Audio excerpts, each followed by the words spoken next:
Welcome to our channel. Today we how to disable clip keyframes in Adobe After Effects, complete guide step by step clearly. To disable clip keyframes in Adobe After Effects, start by opening your project. Locate the layer containing the keyframes you wish to disable. Select the layer by clicking on it in the timeline panel. Expand the layer settings by clicking on the small arrow next to the layer name.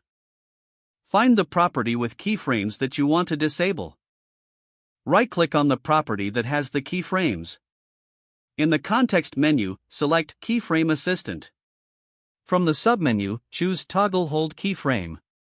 This will disable the interpolation between keyframes, effectively freezing the property value. If you want to remove keyframes instead, select them individually or in a group.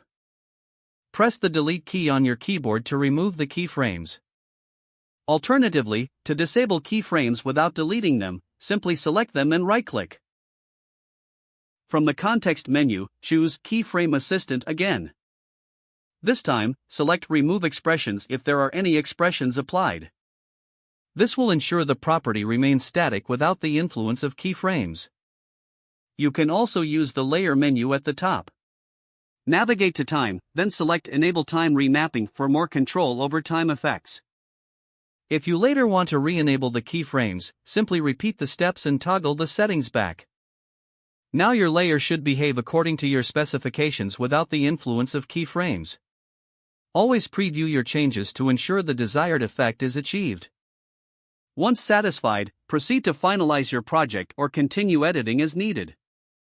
If the page does not load, refresh the browser or try again in a private or incognito window. Make sure you are using the correct email address, then retype it carefully to avoid small typos. If your password is not accepted, use the reset option and create a new strong password you can remember. Check your spam folder for verification or security emails, then complete any requested confirmation steps. Enable two-factor authentication if available to improve account security and reduce unauthorized access risk.